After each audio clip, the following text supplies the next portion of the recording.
Times news channel देखे आप सभी दर्शकों का बहुत बहुत स्वागत है। मैं हूं रमनदीप कौर। इस वक्त की बड़ी खबर आ रही है प्रयागराज से। क्या है पूरा मामला, देखने के लिए बने रहिए हमारे साथ। संगम नगरी प्रयागराज में लगातार भू माफियाओं का खेल जारी है। भले ही योगी सरकार का लगातार बुलडोजर कार्रवाई कर रहा है, मगर उसके बावजूद भू माफियाओं में जरा भी योगी सरकार का खौफ नहीं है। ताज़ा मामला करेली थाना क्षेत्र के गौस नगर 12 मार्केट के पास का है, जहां पर कई सौ वर्गज जमीन पर अतीक अहमद माफिया के करीबियों ने इस पर विदेश में बैठे लोगों के साथ मिलकर प्लॉटिंग कर डाली है और बिना नक्शे के स्ट्रेट लैंड की ज़मीन पर कुछ मकान भी बनकर तैयार हो गए हैं। वहीं जो प्लॉटिंग की गई है, इस पर साल 2023 में बुलडोज़र चला था 14 नवंबर को, और भू माफियाओं से मुक्त कराए जाने की चर्चा थी और इस पर सरकारी दफ्तर बनाए जाने की बात कही जा रही थी, मगर इस पर अभी तक सरकारी दफ्तर तो नहीं बन पाया। 200 वर्गज ज़मीन इस पर खाली छोड़ दी गई है,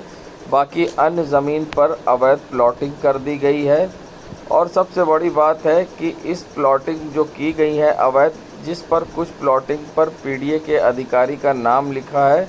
फ़िलहाल ये जांच का विषय है कि पीडीए अब इस पर जांच करके किस तरह की कार्रवाई करती है।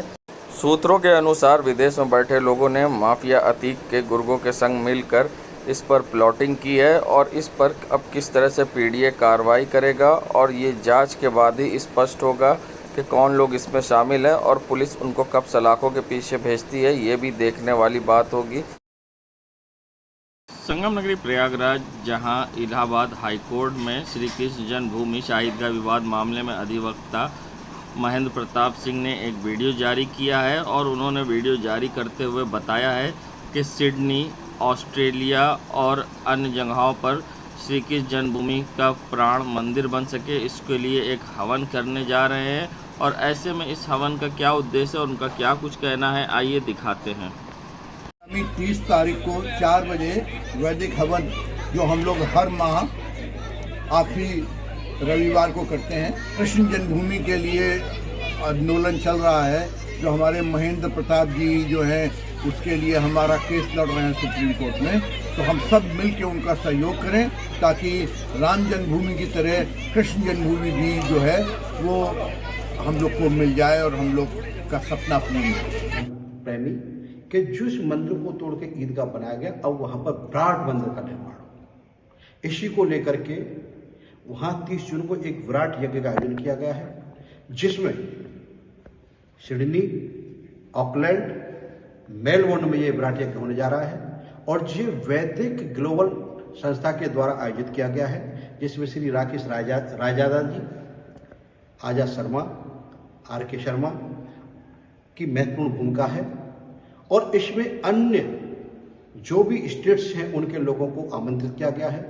लोगों को प्रचार प्रसार किया जा रहा है, पंपलेट्स बांटे जा रहे हैं, फ्लायर बांटे जा रहे हैं। और इसमें विशेष रूप से सभी सनातन धर्मियों को ससम्मान बुलाया गया है।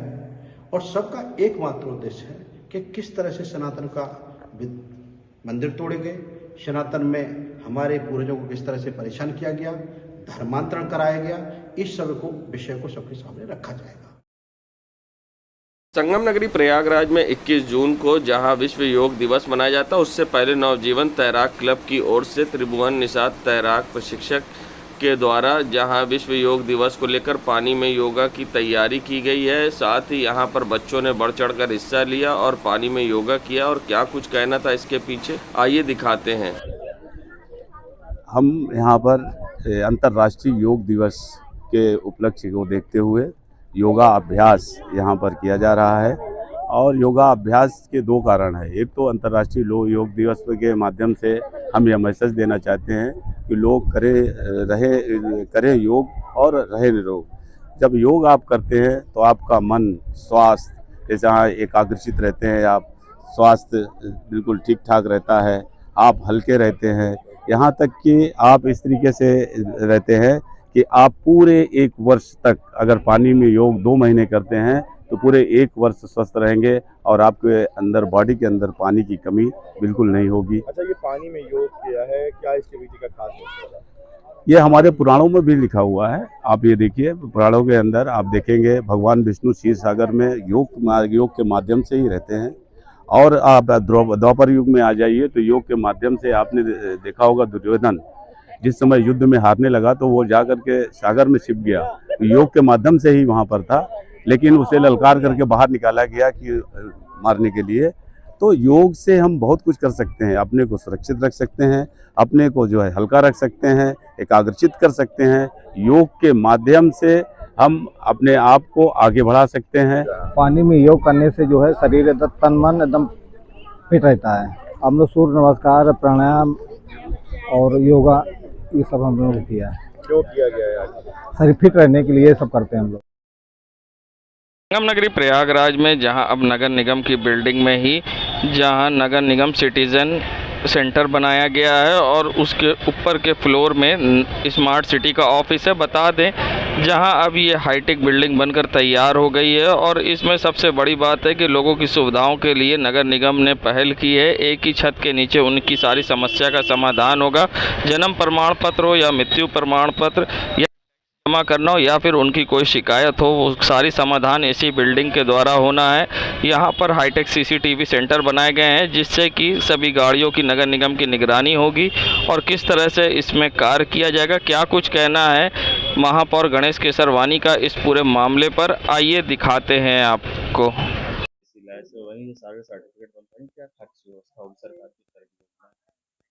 देखिए, नगर निगम लगातार नवाचार के माध्यम से जन समस्याओं के समाधान और जनता की सुविधाओं का पूरा ख्याल रखता है। उसी के निमित्त एक नई बिल्डिंग बनी है नगर निगम कार्यालय पर, जिसमें सारी जनता की समस्याओं का समाधान एक ही स्तर पर समाधान उसका होगा।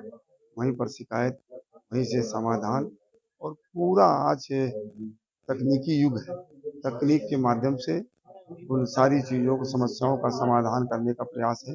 सीसीटीवी भी है, पाइपलाइन लीकेज, सीवर लाइन जाम, नाला जाम, इन सारी चीज़ों का जो है उस पर समाधान। सारी गाड़ियां जो चल रही है हमारी और जितनी हमारे नाला मैन वगैरह हैं, उन सारी चीज़ों का मॉनिटर वहीं सर होगा।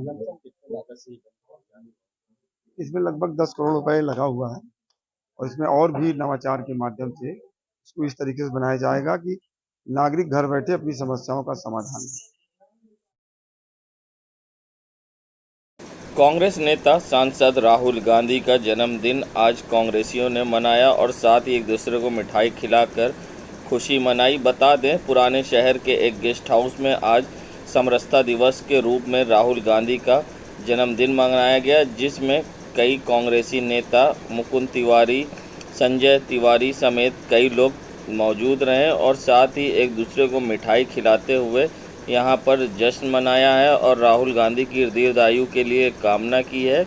बता दें कांग्रेसी आज राहुल गांधी के जन्मदिन पर पहुंचे थे, जहां पर उन्होंने एक दूसरे को मिठाई खिलाई और खुशी मनाई। गर्मी के कारण हर कोई परेशान है, तो जगह जगह शरबत वितरण और पानी का इंतज़ाम संगम क्षेत्र में किया जा रहा है, मगर नियम कानून के विपरीत यहां उल्लंघन भी होता दिखाई दिया है। जहां सिंगल यूज़ प्लास्टिक पर रोक है, उसके बावजूद संगम क्षेत्र में प्लास्टिक का इस्तेमाल होता दिखाई दिया है।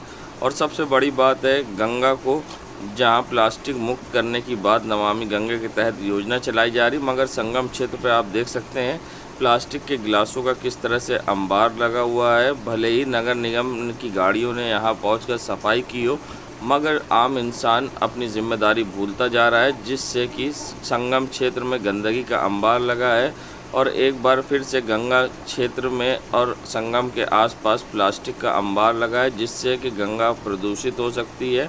महाकुंभ करीब है, अब देखना होगा इस क्षेत्र में प्लास्टिक पर किस तरह से लगाती है रोक नगर निगम।